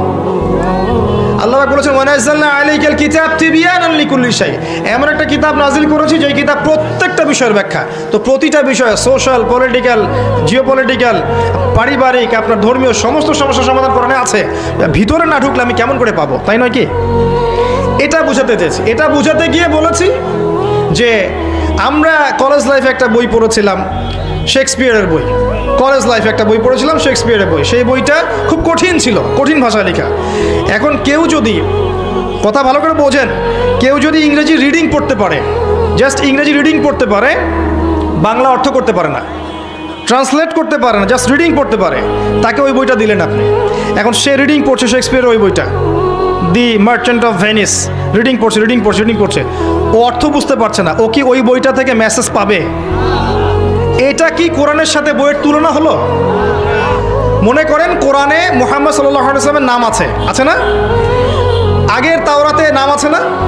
নাম কিন্তু ছিল আহমদ। সূরা সফ পড়ে দেখেন, আল্লাহ পাক বলেছেন নাম কিন্তু মেনশন করা আছে। আমি যদি বলি কোরআনে মুহাম্মদ সাল্লাল্লাহু আলাইহি ওয়াসাল্লামের নাম আছে, আগের আসমানি কিতাবগুলোর মধ্যেও তার নাম ছিল, এটা কি ওই আগের আসমানি কিতাবের সাথে কোরআনকে তুলনা করলাম? আমি এক্সাম্পল দিতে গিয়ে বুঝালাম। আমাদের সমস্যা কি ভাই? আমরা কি সহজ কথা বুঝি না নাকি? এটা কি কোরআনকে শেক্সপিয়ারের বইয়ের সাথে তুলনা করা হলো? একটা এক্সাম্পল দিলাম। যদি একটা বইয়ের ভাষা আমি না জানি, অর্থটা না বুঝি, তাহলে ওইখান থেকে তো মেসেজ পাবো না আমি। ঠিক একইভাবে কোরআনের যে ভাষা, এর যে অ্যারাবিক, এর গ্রামার, এর তাফসীর, এর তর্জমা, এগুলো যদি কেউ না জানে, সেখান থেকে কি সে হক বাতিল, ভালো মন্দ, ন্যায় অন্যায় এগুলো বুঝতে পারবে কিনা? এটা বোঝাতে গিয়েই বলেছি যে কোরআনের অর্থগুলোর দিকে জোর দেওয়া আমাদের উচিত হবে। এটাকে অন্যায় করেছি ভাই? যদি বলেন অন্যায় করেছি, ফাঁসি দিয়ে দেন আমাকে, নাকি কিয়ামতের মাঠে উঠি আমি আল্লাহর কাছে যে আল্লাহ এই কথা বলেছিলাম, ফাঁসি দিয়ে দিয়েছে আমাকে। সুবহানাল্লাহ। ইহুদির দালাল পর্যন্ত শুনতে হলো। শোনেন ভাই, এই জায়নিস্টদের বিরুদ্ধে, ব্রিটেন, আমেরিকা, ইসরায়েলের বিরুদ্ধে আমি এই বয়সে যে কথাগুলো বলেছি, একটু নিজেদের আয়নাগুলো ঘেঁটে দেখেন। আমার বয়সে কতজন ছেলে, কতজন যুবক ইসরায়েল, আমেরিকা, ব্রিটেন, ওদের পশ্চিমা সভ্যতা, জায়নিস্ট মুভমেন্ট, পেট্রো ডলার, ওদের সামরিক বিষয়গুলো, ওদের অর্থনৈতিক বিষয়গুলো, এগুলো নিয়ে কথা বলেছে, কয়টা যুবক আমাকে খুঁজে দেখান আমার বয়সে খুঁজে দেখান। আর তাকে সেখানে আপনি আমাকে বলছেন আমি ইহুদি খ্রিস্টানের দালাল। এই কথাটা এত সহজ হয়ে গেছে আমাদের। ওই যে ডক্টর জাকির নায়েক একবার বলেছিলাম যে মাশাআল্লাহ তিনি খুব ভালো কাজ করেন, কিন্তু ইহুদি খ্রিস্টানের দালাল। যেই মানুষটার দাওয়াতে লক্ষ লক্ষ মানুষ ইসলাম কবুল করলো, তাকে আমরা বানিয়ে দিলাম ইহুদির দালাল। তো এই কথাগুলো এত সহজ হয়ে গেল কিভাবে? যদি সে তার যোগ্য না হয় তাহলে এই অপবাদ তো আমার কাঁধে আসবে কিয়ামতের মাঠে, আসবে না? অতএব আমি রিকোয়েস্ট করবো সবাইকে যে বিনয়ের সাথে আন্তরিকতার সাথেই বলবো যে আমরা যেন কথাবার্তায় অপবাদ দেওয়ার ক্ষেত্রে, মন্তব্য করার ক্ষেত্রে সচেতন হই। আল্লাহ পাক বোঝার তৌফিক দান করুন। কারণ আমরা সবাই এক, আমরা সবাই এক, আমরা সবাই মুসলিম, আমরা মুমিন, আমরা সবাই আল্লাহর বান্দা, রাসূলের উম্মত। আমাদের মাঝে যাররা পরিমাণ বিষয় যদি ইখতিলাফ হয়েও যায়, এর মানে এই নয় সে আমার ভাই নয়, বিষয়টা এমন নয়। বরং সবাইকে ভাই ভাই নিয়ে উম্মাকে ঐক্যবদ্ধ করেই সামনে এগোতে হবে। তখনই দেখবেন ইসলামের শত্রুদের বুক কাঁপছে, তার আগে কাঁপবে না।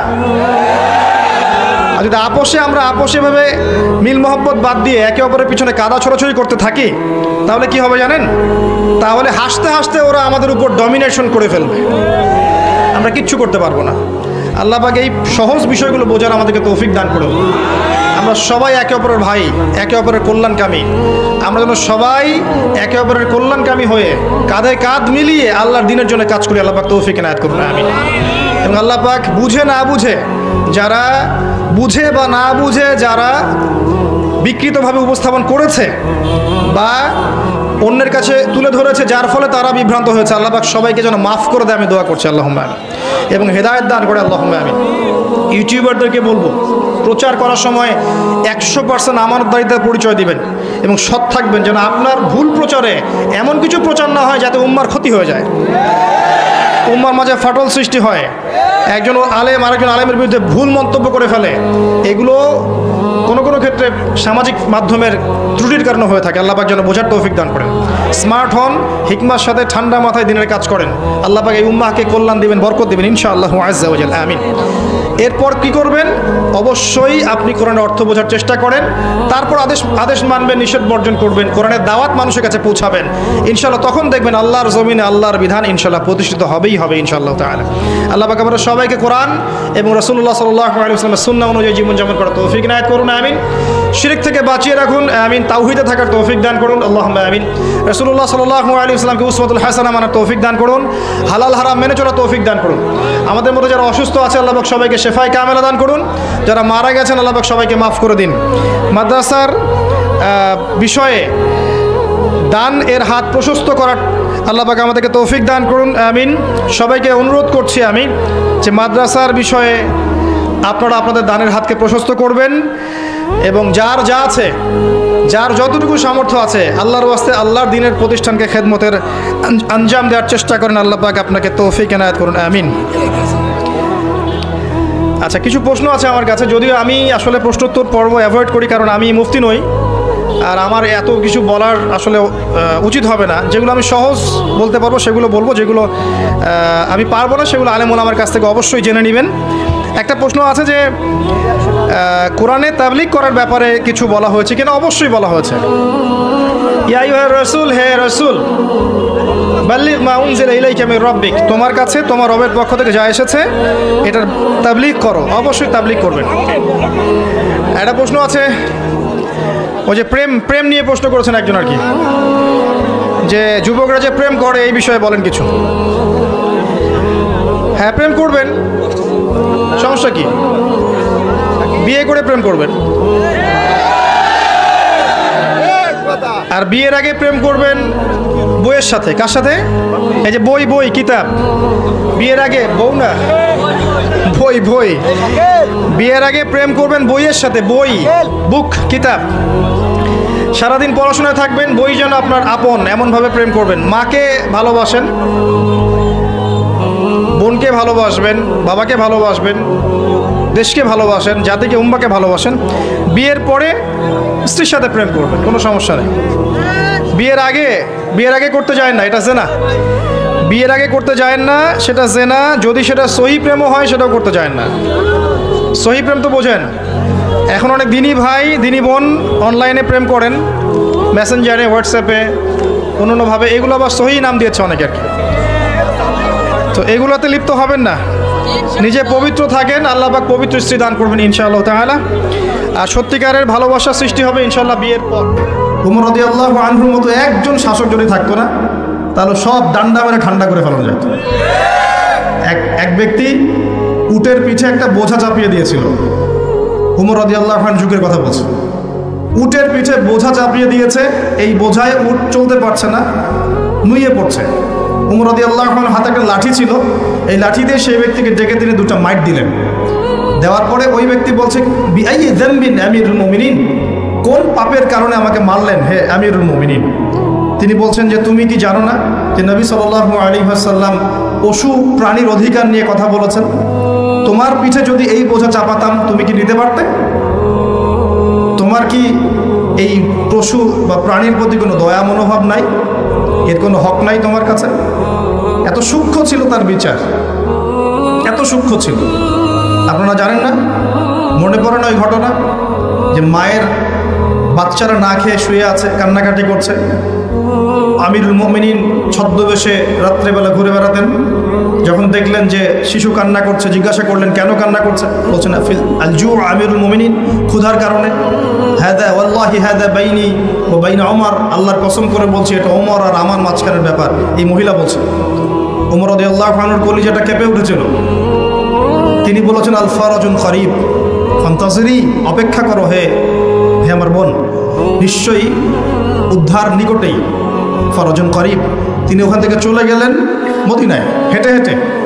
সেখানে গিয়ে নিজের পিঠে সে আটা বা ময়দা যেটা বলি আমরা, এগুলোর বস্তা উঠালেন, জব এই টাইপের, উঠিয়ে নিজে হেঁটে হেঁটে এই বস্তা কাঁধে বহন করে মহিলার বাসা পর্যন্ত এসে নিজ হাতে তাকে রান্না বান্না করিয়ে বাচ্চাটাকে খাইয়ে দিলেন। তারপর আল্লাহর কাছে ইস্তেগফার করছেন। এই সময় তার পাশে একজন সাহাবী ছিলেন, তার নাম ছিল আসলাম রাদিয়াল্লাহু আনহু। তিনি বলেছিলেন আনা আহমিলু ইয়া আমিরুল মুমিনিন, হে আমিরুল মুমিনিন আমাকে দিন, আমি বোঝাটা বহন করি।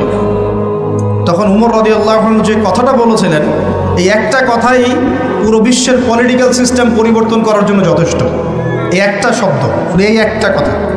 সেটা কি? তিনি বলছেন হাল তাহমিলু উজরি ইয়াউমাল কিয়ামাহ, তুমি আজকে আমার এই আটার বস্তা বহন করতে চাচ্ছ আসলাম, কালকে আমাদের মাঠে কি তুমি আমার পাপের বোঝা বহন করবে? হাল তাহমিলু উজরি ইয়াউমাল কিয়ামাহ, তুমি কি কিয়ামতের মাঠে আমার পাপের বোঝা বহন করবে, আমার দায়িত্ব বহন করবে? আমি যে আমিরুল মুমিনিন, আমাকে আল্লাহ পাক বিশাল দায়িত্ব দিয়েছেন, যখন হিসেব নেবেন তুমি কি আমার পাপের হিসেব দিবে? এই একটা সেন্টেন্স যদি প্রত্যেক পলিটিশিয়ানের কলিজার মধ্যে ঢুকে যেতে পারে, সোনার বাংলা ইসলামিক খেলাফত কায়েম হয়ে যাবে। সিস্টেম কোথায়? উমর রাদিয়াল্লাহু আনহুর। আর এই বিশ্ব চলছে কিভাবে? এখন বেশি বললেও সমস্যা, বেশি বলাও যাবে না। আধ্যাত্মিকভাবে এই জন্যে আল্লাহর কাছে তওবা করে ফিরে আসার দাওয়াত তো দেওয়া যাবে নাকি? আল্লাহ রাব্বুল আলামিন যাকে যত বড় দায়িত্ব দিয়েছেন তার কাছে তত কঠিন হিসাব নেবে, এটা চূড়ান্ত। এই স্টেটমেন্ট আপনি পাল্টাতে পারবেন না।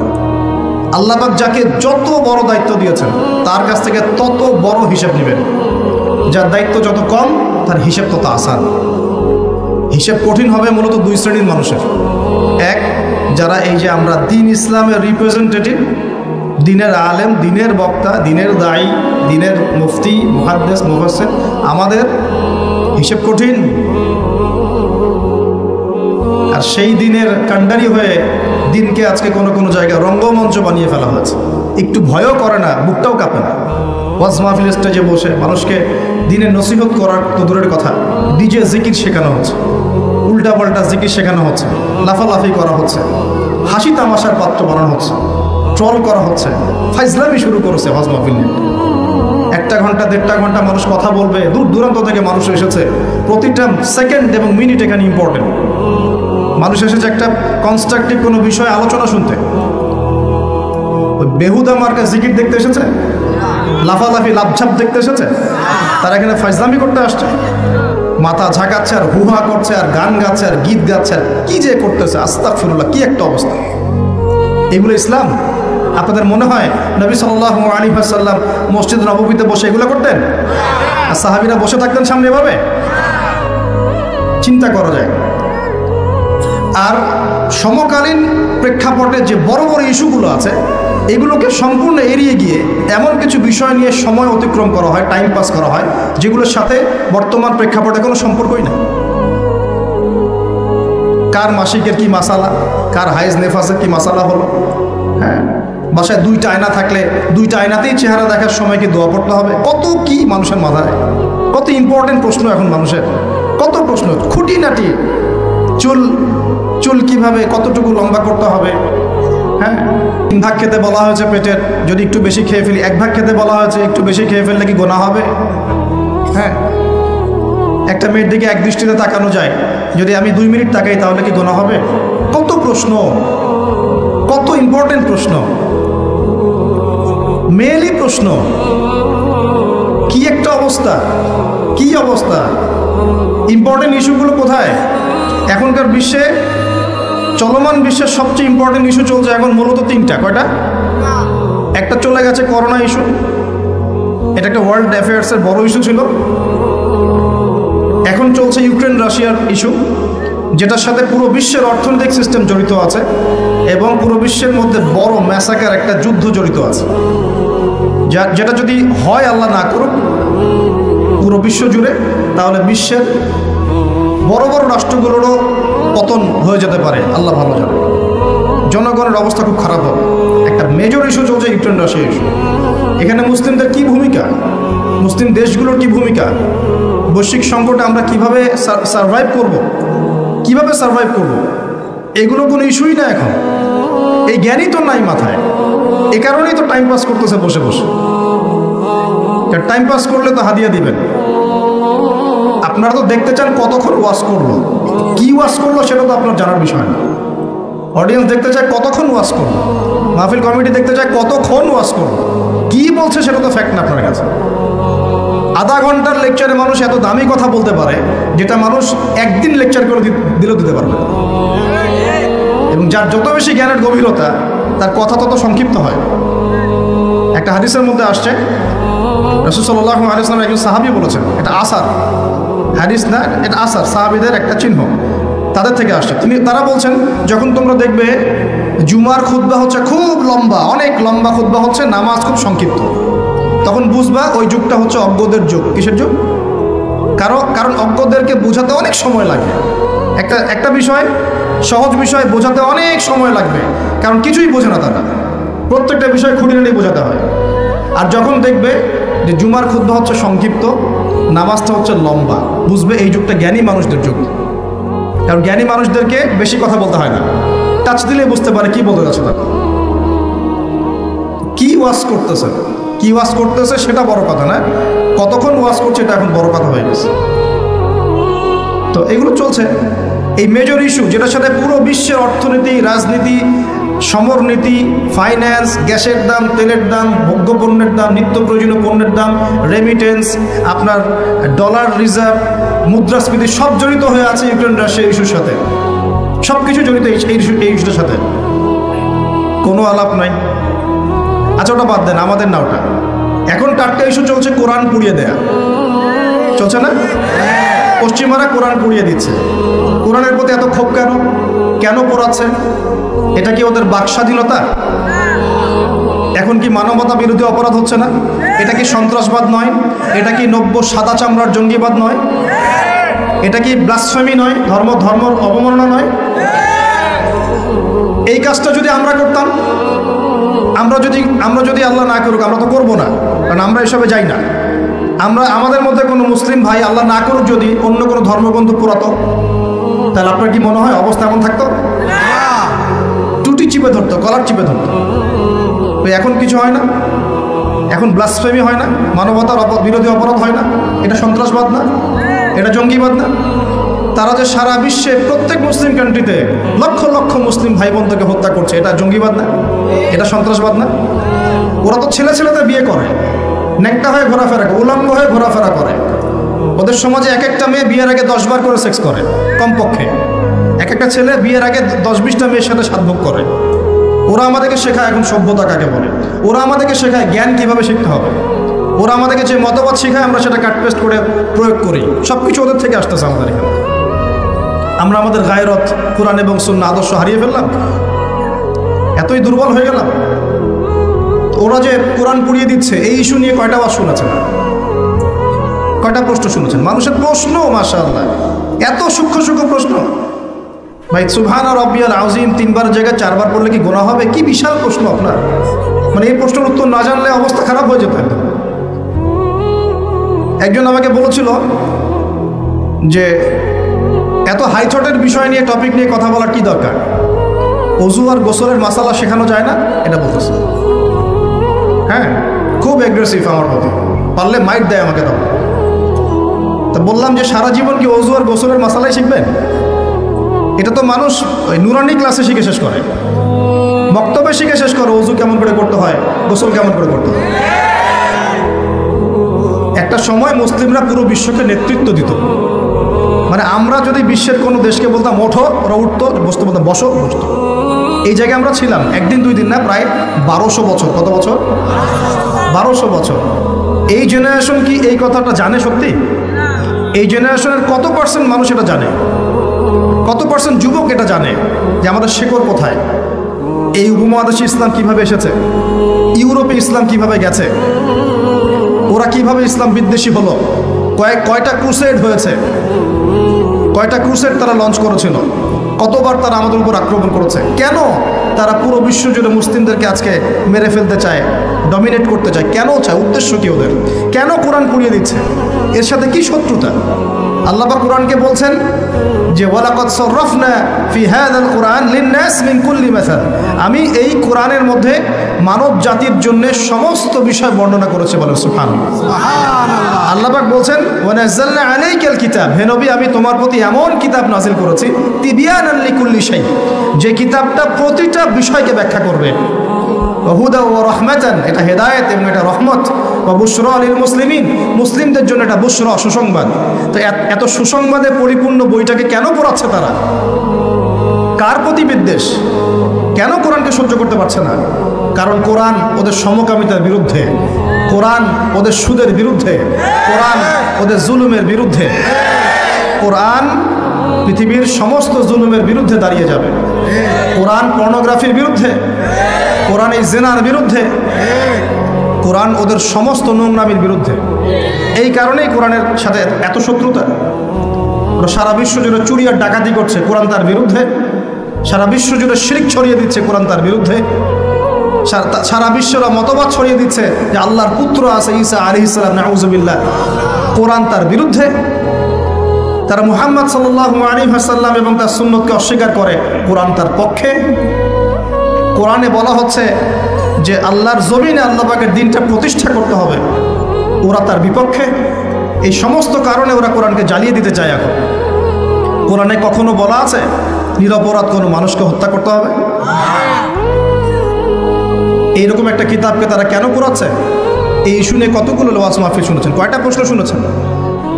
সমস্যা আমাদের মধ্যেও, সমস্যা আপনাদের মধ্যেও, সমস্যা অডিয়েন্সের মধ্যেও, সমস্যা যে স্পিচ দিচ্ছে তার মধ্যেও। আমরা কেউই পারফেক্ট না, আমরা সবাই আমাদের জায়গা থেকে খেয়ানত করছি, আমরা সবাই যার যার জায়গা থেকে আমানতের খেয়ানত করছি। যদি আমরা সবাই যার যার জায়গা থেকে আমানতদার হতাম, আজকে ইসলামের অবস্থা এমন হতো না। বিশ্বাস করেন, সেকুলার সমাজ, নাস্তিক সমাজ, বা যারা একটু মুক্ত চিন্তা বলে, বাকস্বাধীনতার কথা বলে, মুক্ত চিন্তার কথা বলে, যারা দাবি করে তারা একটু স্মার্ট, এমন দাবি করে না, এই বিশাল কমিউনিটি ইসলামের নামে এরকম কিছু ভণ্ডামি দেখে ইসলাম সম্পর্কে বিরূপ ধারণা সৃষ্টি করে। এবং এই ইস্যুগুলোকে কেন্দ্র করে তারা সারা ওয়ার্ল্ডে প্রোপাগান্ডা চালায় ইসলামটা এমন। ইসলাম কি এমন? ইসলামকে আজকে হাসি ঠাট্টার পাত্র বানানো হয়েছে। এগুলো দেখে কোনো মানুষ ভালো থাকতে পারে? যদি ভিতরে ঈমান থাকে, আপনার ভিতরে রক্তক্ষরণ হবে, আপনার কলিজা কাঁদবে, ভিতরে একটা জ্বালান ফিল হবে, আগুন জ্বলবে ভিতরে, সমুদ্রের মতো। সমুদ্র আস্তে আস্তে বয়ে যাচ্ছে ঠিকই, ভিতরে কিন্তু আগ্নেয়গিরি আছে। জানেন সমুদ্রের ভিতরে কি আছে? আগুন আছে, আগুন। কিয়ামতের দিন ফেটে পড়বে সমুদ্র, একদম কিয়ামতের দিন সমুদ্র ফেটে পড়বে এবং পানিতে আগুন লেগে যাবে। আমরা তো জানি যে পানিকে নেভায়, আগুনকে নেভায় পানি, তাই না? কিয়ামতের মাঠে উল্টা হবে, আগুনেই পানিতে আগুন লেগে যাবে কিয়ামতের মাঠে। সূরা তাকবীর পড়ে দেখেন, এর নিচের মধ্যে এরকম আগুন আছে। এগুলো দেখার পরেও কোনো ইমানদার মানুষ ভালো থাকতে পারে? টাটকা ইস্যু ছিল এই যে একটা বৈশ্বিক সংকট,